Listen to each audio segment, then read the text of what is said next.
සුබ දවසක්. කොහොමද ඔයාලට? අද කිරිබත් කාලම වැඩ පටන් ගන්න ඕනේ කියලා හිතනවා ඉතින්. උදේට මම තෙම්පරාදු කිරිබතක් හදාගත්තේ.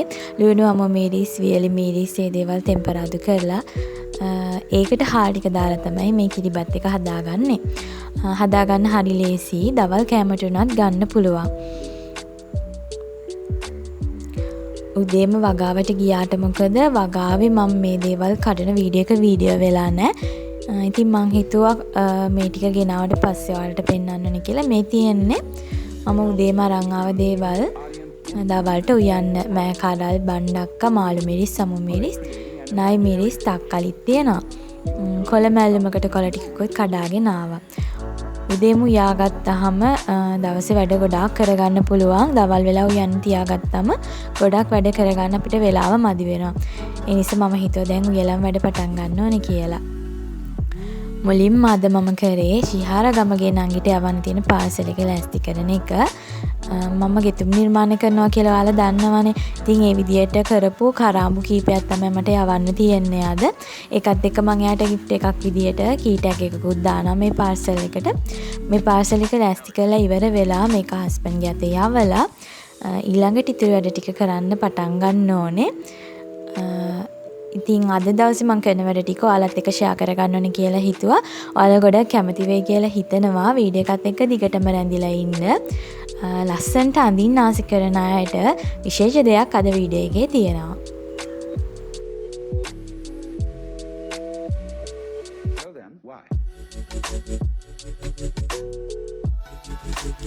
අද මම මේ කරාම ටික යවන්නේ මේ චූටි gift box එකට දාලා. ඔයාලට මේ දේවල් මිලදී ගන්න ඕනේ නම් මගේ page එකට ගිහින් බලන්න පුළුවන්. ෆොටෝස් දාලා තියෙනවා. මගේ WhatsApp number එක දාලා තියෙනවා. WhatsApp කරන්නත් පුළුවන්.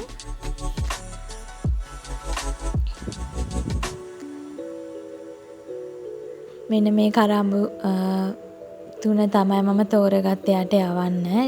Daisy flower එකයි, maroon color එකයි, red color එකයි තමයි මම යවන්න තෝරගත්තේ.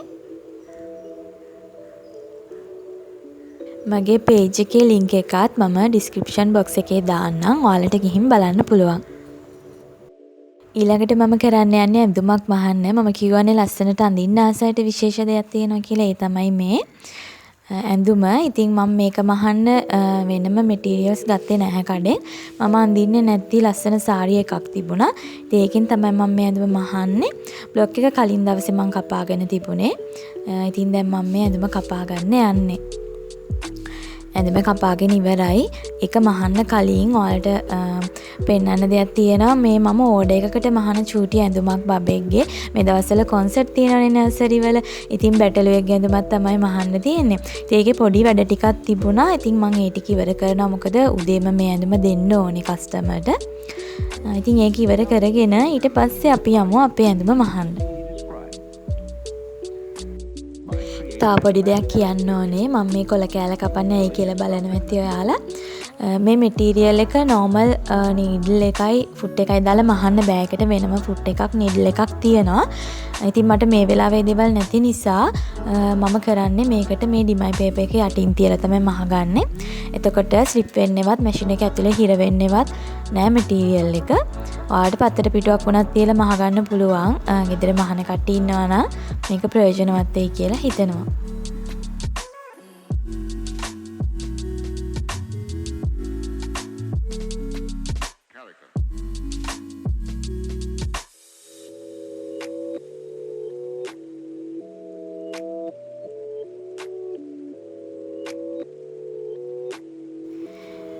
මේ තියෙන්නේ අර චූටි බැටළු ඇඳුම චූටි බබාගේ. ඉතින් ওই විදිහට තමයි කස්ටමර් මහලා ඉල්ලුවේ. ෂර්ට් එක වෙනම, ට්‍රවුසර් එක වෙනම. බබාගේ ඇඟට වඩා ටිකක් ලොකුවට. කොහොමත් ඒ වගේ ඇඳුමක් ටිකක් ලොකුවට තමයි මහන්නේ. මේ තියෙන්නේ යාගේ ඔළුව කන් දෙක. ඒකත් වෙනම තමයි මහලා තියෙන්නේ. හරි. එහෙනම් අපි අපේ ඇඳුම මහමු. දැන් මේ මම ඔයාලට පෙන්වන්නේ මුල ඉඳන් මහන එක නෙමෙයි. දැන් මේ වෙනකොට මම මහලා ඉවරයි භාගයක් තුරට. ඉතින් අපි ෆිනිෂින් වැඩ ටික කරමු. කරලා ඉවර වෙලා බලමු කොහොමද මේ ඇඳුම අඳින්නේ කියලා.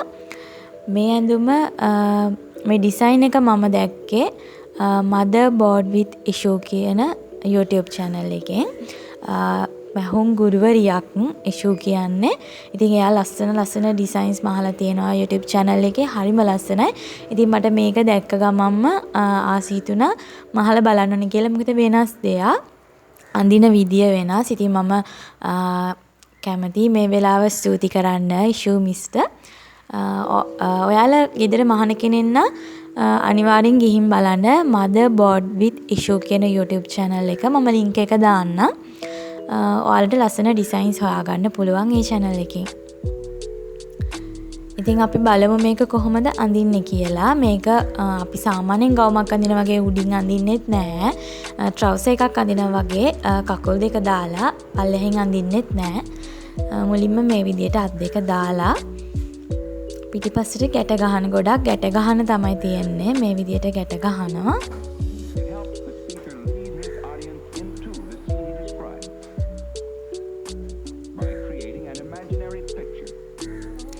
මේ තියෙන්නේ බ්ලවුස් කොටස ඉස්සෙල්ලම ගැට ගහ ගන්න විදිය පිටිපස්සට. ඊළඟට මෙන්න මේ කොටස මේ පටි දෙකත් පිටිපස්සට තමයි ගැට ගහන්නේ. ඒ ට්‍රවුසර් එකේ ඉස්සරහා එතකොට සෙට් වෙන්නේ.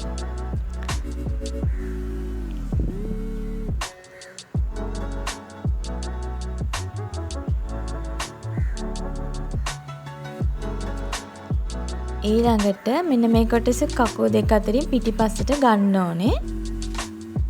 මෙන්න මේ කොටස.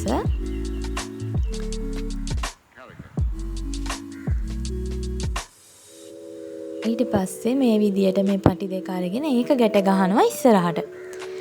එච්චරයි. ඉතින් ඊට පස්සේ ඔන්න ඔය විදියට තමයි තියෙන්නේ. පටි තුනක් ගැට ගහන තමයි තියෙන්නේ. උඩින් අඳින්නවත් යටින් අඳින්නවත් නැහැ. හරිම ලස්සනයි. මට නම් ඇත්තටම හරිම ලස්සන ආසිතුන දැක්ක ගමන්ම මේක මීට වඩා ලස්සන කලර්ෆුල් මැටීරියල් එකකින් මහන්න පුළුවන්. ඒ වගේම තමයි මම වගේ මහත නැති ලස්සන ඇඟක් තියෙන කෙනෙක්ට මේක ගොඩාක් ලස්සනයි. මේ රැප් ජම්ප් සූට් එකක්. මේක දෙපැත්තෙන් ඕපන් වෙනවා. මේ තියෙන්නේ ඇඳට පස්සේ තියෙන විදිය. මේක කෙට්ටු ඇඟ ෂේප් එකට තියෙන කෙනෙක්ට නම් ගොඩාක්ම ලස්සනයි. මම ඉතින් කැමරා එකට ෆෝකස් කරන්න නම් දන්නේ නැහැ. ඔය දන්න විදිහට තමයි ඔන්න ඇඳ බැඳලා ඔයාලට පෙන්වන්නේ. අද වීඩියෝ එක ඔයාලා එන්ජොයි කරන්න ඇති කියලා හිතනවා. ඉතින් අද වීඩියෝ එක හොඳයි නම් වීඩියෝ එකට ලයික් එකක් දාන්න. අඩුපාඩු තියෙනවා නම් පල්ලෙහින් කමෙන්ට් කරන්න. මගේ channel එක subscribe කරලා තියාගන්න. අනිවාර්යෙන් තව ලස්සන වීඩියෝස් ඉස්සරහට අරගෙන එන්න බලාපොරොත්තු වෙනවා. එහෙමනම් හැමෝටම සුබ දවසක් අදට ගිහින් එන්න.